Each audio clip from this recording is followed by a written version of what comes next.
ओम नमः शिवाय। अध्याय 39। श्री विष्णु देवताओं से अपराजित दधीचि का उनके लिए शाप और क्षु पर अनुग्रह। ब्रह्मा जी कहते हैं, नारायण, भक्त वत्सल भगवान विष्णु राजा क्षु का हित साधन करने के लिए ब्राह्मण का रूप धारण कर दधीचि के आश्रम गए। वहाँ उन जगत गुरु श्री हरि ने शिव भक्त शिरोमणि ब्रह्मर्षि दधीचि को प्रणाम करके क्षु के कार्य की सिद्धि के लिए उद्यत हो उनसे यह बात कही।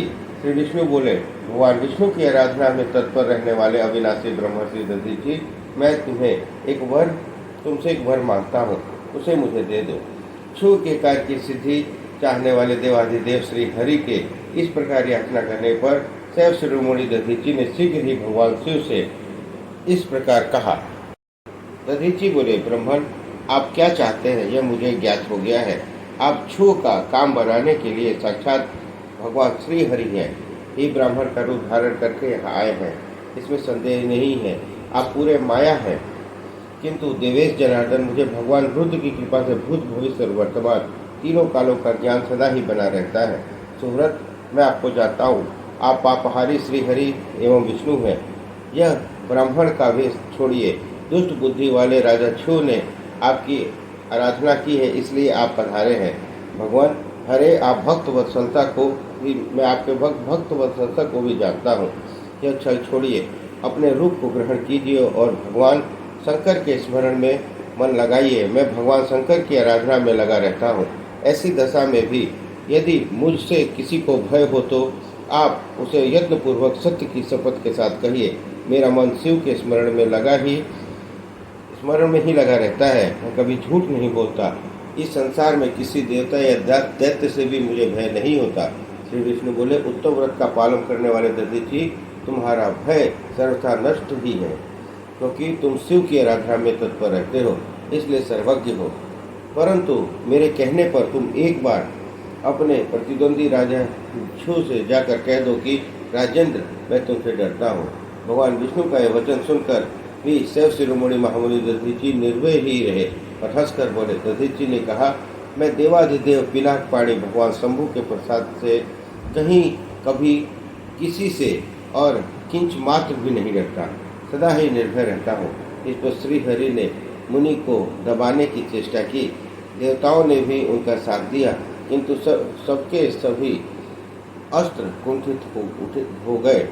तदनंतर भगवान विष्णु ने अगणित गणों की सृष्टि की, परंतु महर्षि ने उनको भी भस्म कर दिया। तब भगवान ने अपनी अनंत विष्णु मूर्ति प्रकट की। यह सब देखकर च्यवन कुमार ने वहीं जगदीश्वर भगवान से कहा। दधीचि बोले, महाबाहो, माया को त्याग दीजिए। विचार करने से यह प्रतिभास मात्र प्रतीत होती है। माधव, मैंने सहस्त्रों दुर्विज्ञेय वस्तु को ज्ञान लिया है। आप मुझ में अपने सहित संपूर्ण जगत को देखिए। निरालस्य होकर मुझ में ब्रह्मा और रुद्र का भी दर्शन कीजिए। मैं आपको दिव्य दृष्टि देता हूँ।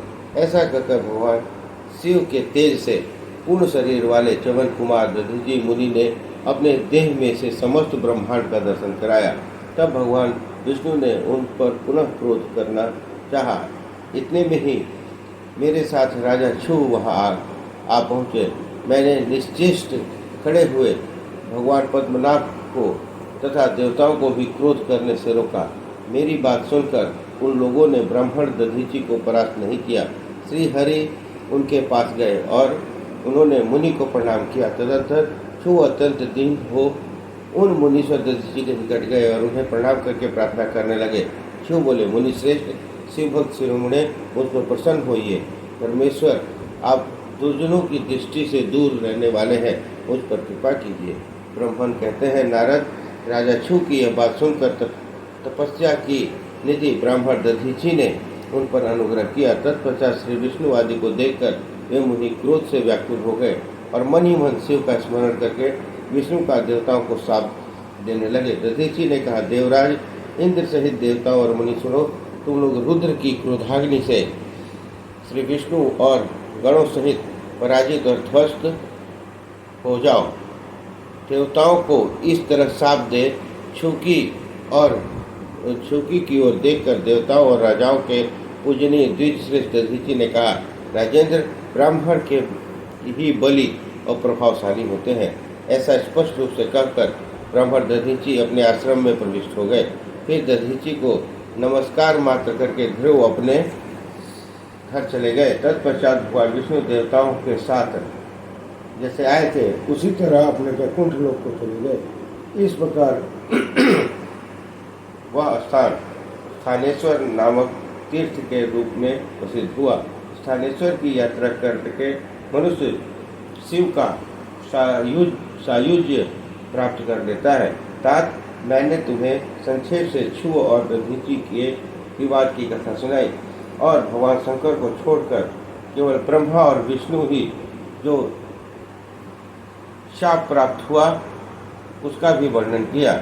जो छुओ और दधीचि के विवाद संबंधी तथा प्रसंग का नित्य पाठ करता है वह अपमृत्यु को जीतकर देह त्याग के पश्चात ब्रह्मलोक को जाता है। जो इस पाठ करके रणभूमि में प्रवेश करता है उसे कभी मृत्यु का भय नहीं होता तथा वह निश्चय ही विजयी होता है। इस प्रकार अध्याय 39 समाप्त हुआ। बोलिए हर हर महादेव।